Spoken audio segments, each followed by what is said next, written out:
surgiu durante a pandemia uma polêmica aí na questão da prática de exercício físico, a prática excessiva, baixar demais a imunidade. Como que é essa situação? O exercício físico é prejudicial ou ajuda na questão do combate ao coronavírus? Pensando como profissional médico, eu acho que as academias teriam que ser abertas muito antes. Então eu fiz o meu mestrado na área de educação física, na pós-graduação de educação física. Apoio Henrique Distribuidora. Olá galera, sejam todos muito bem-vindos ao canal Uberaba em Movimento. Eu sou Leonardo Rosa, estou chegando com mais um vídeo e é para o nosso quadro de entrevistas. Hoje o bate-papo é com o médico, Dr. José Martins. Doutor, um prazer recebê-lo, seja muito bem-vindo. Boa tarde, Léo. Obrigado pelo convite, pela lembrança. Muito bom. Enfeite especial para quem é ortopedista. Acho que você deve ter visto isso algumas vezes na vida, né? Pelo menos no primeiro ano de faculdade, viu, né? Vi bastante. Como eu disse, além de ortopedista, ele é o médico do esporte, né? Que é a gente fala uma especialização? Especialidade, uma especialidade médica. Né? Assim como a ortopedia, existe a medicina esportiva, né? Mas para a gente começar, como que foi sua relação com o esporte, com atividade física na infância e na adolescência? Leonardo, eu sempre gostei muito de praticar esporte pela nossa rotina no nosso país, mais o futebol. E eu pratiquei futebol aí na escolinha, no Independente, no SESI Minas, no Uberaba Country com o Jairzinho, que infelizmente já faleceu. Eu sempre gostei muito de esporte. A minha irmã, ela é profissional de educação física e tudo isso me fez especializar nessa área, né? Tanto a vivência quanto o gosto da parte acadêmica, pela parte teórica dos esportes também. Então sempre praticou bastante esporte, né? E aí resolveu fazer medicina. Sim. Quando que foi essa decisão aí? Decisão já era antiga, viu? Eu tenho muitos familiares médicos que não atuam na cidade, atuam em outras cidades, e aquilo sempre serviu muito de estímulo, né? Eu estudei aí mais de 10 anos em escola estadual, né? Na escola estadual Marechal Humberto de Alencar Castelo Branco, que nunca esquece o nome, e mesmo com as limitações por ter feito aí grande parte da minha vida escolar em escola estadual, eu sempre tive esse sonho, né? E aí, a partir do segundo ano de colegial, eu tive que mudar de colégio para conseguir realizar esse sonho, porque dificilmente eu conseguiria, né, passar em um vestibular, principalmente federal, estudando em escola estadual. E aí, graças a Deus, eu consegui concretizar realmente esse grande sonho que eu tinha. Sim. E aí já tinha essa intenção da área esportiva na medicina ou não? Eu sempre gostei muito da parte de ortopedia, né? Então, desde o princípio, durante a faculdade, eu tentei partir para a área de ortopedia, com monitorias, com trabalho científico, etc., sem deixar a mão das outras especialidades, né? E medicina esportiva ainda é uma área muito restrita, né? A gente tem apenas 5 escolas de residência no país. Então, até por esse motivo, eu parti para fazer residência de ortopedia. E aí, quando eu estava no 4º ano de residência, que é quando a gente escolhe uma subespecialidade, eu tive mais chances de partir para a área da medicina esportiva, que foi quando eu especializei mais nessa área. Sim. Foi aqui mesmo, em Uberaba? Eu fiz a residência aqui na UFTM, mas essa parte de pós-graduação, né, de cirurgia do joelho e medicina esportiva, eu fiz em Belo Horizonte. Sim. Essa área, essa especialidade tem crescido bastante, né? Com certeza. Quando você entrou, você disse que tinha um pouco mais de dificuldade, hoje ainda são só 5, né? Isso. Mas tem crescido bastante, né? E muita gente pensa que às vezes medicina esportiva é só para atleta de alto nível, né? Só profissionais. E não é bem assim, né? Muito Acho que diferente, todos devem né? procurar. Com certeza. Ainda mais para quem atua no interior, né? É difícil você atuar só com um atleta de alta performance. E é uma especialidade que tem expandido bastante, né? Novamente, é uma especialidade médica, não é uma subespecialidade de nenhuma outra. Então, da mesma forma que tem o cardiologista, tem o ortopedista, tem a medicina esportiva também. Então, é uma especialidade médica reconhecida pelo Conselho Federal de Medicina. É uma área ainda que gera muitas discussões, principalmente com outras áreas, até com a sua, né? Existem aí alguns embates que muitas vezes são geradas por pessoas que não têm a titulação para atuar na área, gera uma série de discussões, mas na verdade a medicina esportiva é uma área que vem complementar uma necessidade do atleta, tanto de alta performance quanto aquele atleta amador, né, de o abranger de uma forma mais global. Então, a medicina esportiva, de forma alguma, quer entrar na área do fisioterapeuta, do profissional de educação física, do nutricionista, né? Muito pelo contrário, ela quer, sim, atuar de forma complementar a essas outras áreas. Sim, a gente tem certeza disso, tem que ser algo multidisciplinar, né? Cada um complementando o outro aí. Não é papel do médico do esporte prescrever exercício e não é isso que ele faz, né? Não tem nada a ver. Mas vamos lá. Um desses embates aí, o que você acha que mais tem de conflito? O principal é justamente esse termo de prescrição de exercícios, né? Quem vai prescrever o exercício? Isso é competência do profissional de educação física. Às vezes o termo prescrever que é usado de uma forma equivocada, né? Então o médico ele tem o poder, entre aspas, né, de orientar alguma especificidade que a pessoa venha a ter, né? E através dessa orientação médica, o profissional de educação física vai prescrever o exercício. Mas às vezes, quando o médico ele faz essa orientação, às vezes tem alguns profissionais que se sentem enciumados, né? E aqui já vale destacar que muitos profissionais médicos que atuam na área de medicina esportiva ainda não têm a titulação necessária para atuar. Então, o que a gente tem visto na atualidade é que as pessoas tentam pular etapas, né? E quando a gente fala de saúde, né, da saúde das pessoas, isso é muito perigoso. Então, mais aí de 80% até 90% dos profissionais que atuam nessa área, em qualquer cidade do país, não tem a titulação necessária. A pessoa, para ter a titulação, para atuar como médico do esporte, ou ela tem que ter feito residência na área, ou através de seu currículo, ela tem que ter prestado uma prova de título e passado na prova de título. Então, esses embates, eles são causados principalmente por essas pessoas que ainda não estão habilitadas para atuar na área. Mas acaba dificultando a atuação de todos, né? E até dificultando a visão de uma especialidade que não deixa de ser uma especialidade nova, né? Que é a medicina esportiva. Você citou, né? Alguns médicos que não têm essa especialidade, assim como alguns profissionais de educação física também, que às vezes acabou de entrar na faculdade e já posta lá que é personal trainer. E aí também vai ter problema. E ainda tem um outro problema, que já aconteceu comigo algumas vezes, às vezes é o paciente, né, ou o meu cliente que não passa para a gente disso de uma forma legal. Por exemplo, o médico me orientou a fazer hidroginástica. Aí ele vai comigo e vai fazer hidroginástica lá. Fala assim, não, mas ele mandou que é 3 vezes por semana. Às vezes o médico não falou isso, né, mas ele quer uma vaga 3 vezes por semana, e aí gera aquele conflito. Não, mas espera aí, não é ele que prescreve a quantidade de vezes, sou eu e tal.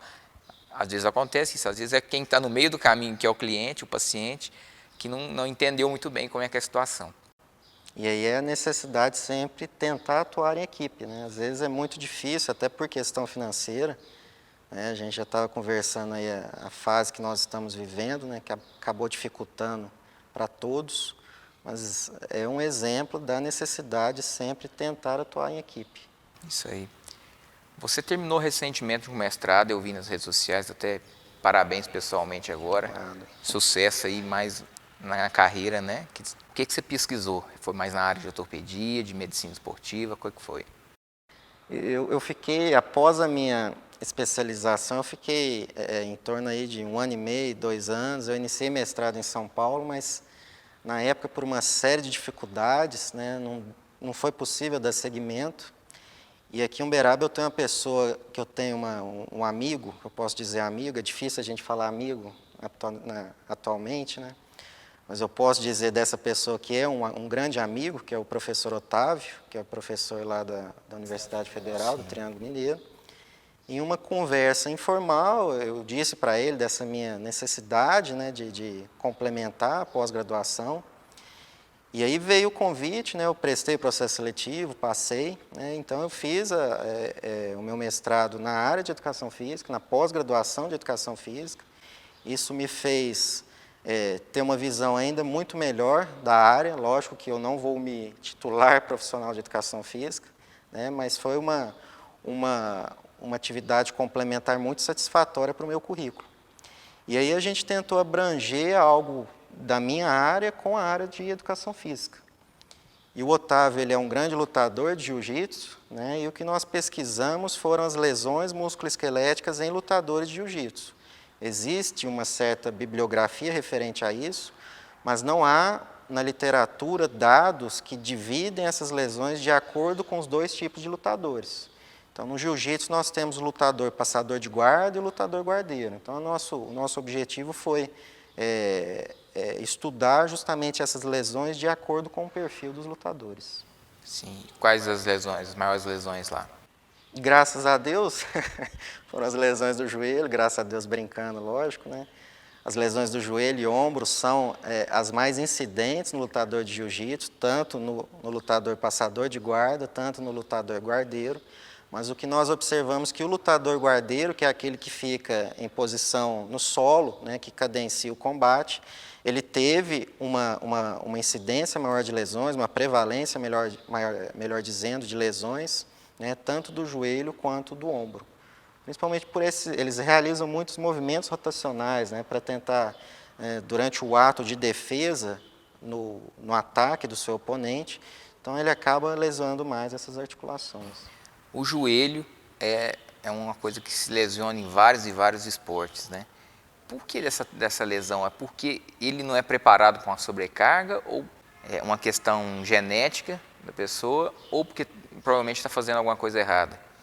Sem dúvida alguma, se a gente for considerar todos os esportes, até esportes que atuam mais com membro superior, como handebol, vôlei, o joelho é a articulação mais lesionada, né?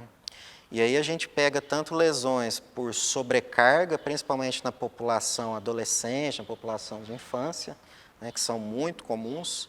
Aqui, por exemplo, a gente tem um grande público de jogadores de futebol, né, que atuam em escolinhas na cidade, e eles têm muitas patologias no joelho, a gente pega com uma rotina muito grande. Agora, se a gente for pensar na população adulta, tanto o atleta profissional quanto o atleta amador, eles não realizam um trabalho preventivo muito eficaz.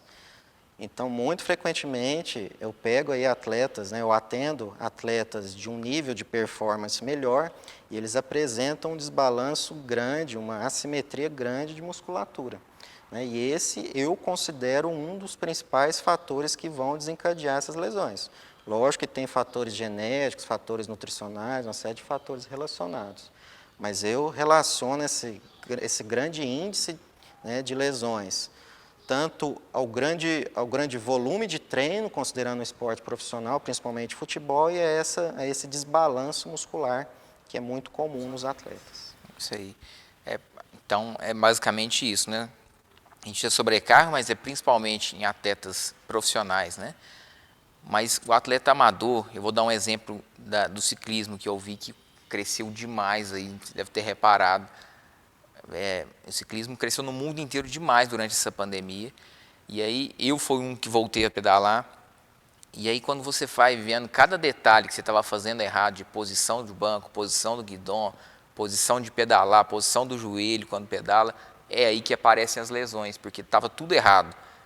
Por isso que eu tenho dor aqui no punho, no ombro, no cotovelo, enfim, está tudo errado. Aí é aquela questão de você procurar um profissional para te orientar, um profissional da área, alguém especialista naquele esporte, naquela atividade física que você queira fazer. O Uberaba agora conta, acho que há uns 2, 3 anos, com o Janeiro Dourado, que foi uma iniciativa sua, né?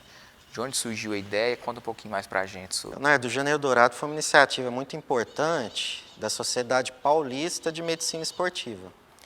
E aí eles tiveram como base esse Janeiro Dourado aquelas campanhas, Novembro Azul, Outubro Rosa, né, campanhas já consagradas, e esse Janeiro Dourado tem como lema conscientizar o esportista, o praticante de exercício físico, sobre a necessidade de um acompanhamento multiprofissional, né, não só acompanhamento médico, mas a necessidade desse acompanhamento multiprofissional. E aí, partindo dessa iniciativa de uma sociedade médica, algumas cidades tentaram colocar isso como projeto de lei, né? E aqui eu exemplifico Campinas, Salvador. Foi quando eu vi essa iniciativa da Sociedade Paulista, né? E aí eu tentei abraçar essa ideia aqui na cidade. Foi quando eu procurei o vereador Alan Carlos. Ele viu com muito bons olhos essa iniciativa, justamente por incluir várias áreas diferentes, né, que iriam beneficiar a saúde do atleta. E em dezembro de 2017 teve a votação do projeto de lei que instituía a campanha Janeiro Dourado no município de Uberaba. Ela foi aprovada nesse mês, né, em dezembro de 2017, e a partir de janeiro de 2018 nós iniciamos a campanha Janeiro Dourado aqui na cidade. É o janeiro, né, justamente por ser o primeiro mês do ano, e o dourado por representar a medalha de ouro, né, por isso que chamamos de Janeiro Dourado.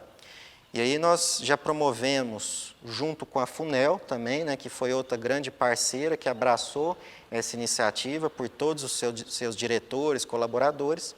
Nós já realizamos 3 campanhas de Janeiro Dourado na cidade. Se Deus quiser, vamos partir para a 4ª campanha em janeiro de 2021. E ela tem como grande objetivo, né, mostrar para a população a importância da prática do exercício físico, mas o exercício físico feito de uma forma consciente, né, porque o exercício físico, a gente sabe muito bem que traz milhares de benefícios, né, não só físicos, fisiológicos, ao sistema músculo-esquelético, a todas as partes do organismo, mas também o exercício físico pode trazer algumas consequências maléficas, né? A gente tem aí uma grande monta, as lesões musculoesqueléticas, mas existem pessoas que já trazem patologias, principalmente cardíacas, né, patologias congênitas, e que pode manifestar durante a realização de exercício físico. Então, um dos grandes objetivos do Janeiro Dourado foi essa realização de exercício físico de uma forma segura e que tente apenas trazer os benefícios dessa prática, né, da prática consciente do exercício físico. Bem, você citou aí a FUNEL, né? E eu sou funcionário de lá também, sei muito bem que a Fundação Municipal de Esporte e Lazer de Uberaba tem um médico do esporte integrando a sua equipe, que é o Dr. José Martins, né? Como que surgiu também essa ideia, esse convite? É lógico, foi um processo seletivo, né? Mas como que surgiu essa ideia lá do pessoal? Então, antes do Janeiro Dourado, eu retornei para Uberaba em 2015, e nessa ocasião nós conseguimos abrir um ambulatório de trauma esportivo junto à Universidade de Uberaba, junto ao Hospital Mário Palmério. E era um ambulatório no qual seriam realizadas cirurgias prioritariamente de atletas da cidade. E aí, nessa ocasião, eu nem conhecia o Luiz Alberto, eu marquei uma reunião com ele lá na antiga FUNEL, na Praça Rui Barbosa, me apresentei a ele, né, mostrei o serviço que nós iríamos iniciar, né, e foi uma grande alegria para ele, eu lembro na ocasião, né, foi algo, como ele disse, que sempre tentaram realizar na cidade, mas muitas vezes não era possível, né? Isso em 2015, depois veio o Janeiro Dourado, então assim, a gente já estava fazendo uma série de trabalho com os atletas da cidade, principalmente esse trabalho de tratamento cirúrgico. E aí no ano de 2018, né, 2019, foi possível do poder público municipal, vendo todo esse serviço, todo esse trabalho, né, o poder público municipal abriu um espaço, né, mais precisamente a FUNEL, para que o município contasse com a presença de um médico do esporte atendendo seus atletas. Foi quando nós iniciamos o trabalho junto ao ambulatório de medicina esportiva, agora vinculado à FUNEL, que conta também com a participação de fisioterapia, né, que é realizada pelo Juninho Alencar. E com certeza nós já atendemos uma série de atletas, né? E aqui eu sou muito grato por todas essas aberturas, né? Por toda essa consciência da necessidade desse tratamento especializado aos atletas da cidade. Foi um serviço muito elogiado fora de Uberaba, né? Vários colegas de capitais, Belo Horizonte, São Paulo, Rio de Janeiro, tentaram implementar um serviço semelhante, mas por problemas políticos não conseguiram. E a importância desse serviço foi visto até, né, na capital mineira, que foi quando eles me convidaram para fazer parte da diretoria da Sociedade Mineira de Medicina Esportiva. Então, demonstra-se aí, né, o grande serviço que todos nós, né, funcionários da FUNEL, todos nós da cidade, realizamos com relação ao esporte no município de Uberaba. Mais uma vez, parabéns aí pela iniciativa e, de fato, é muito bacana, né? Surgiu durante a pandemia uma polêmica aí na questão da prática de exercício físico, uma prática excessiva, baixar demais a imunidade. Como que é essa situação?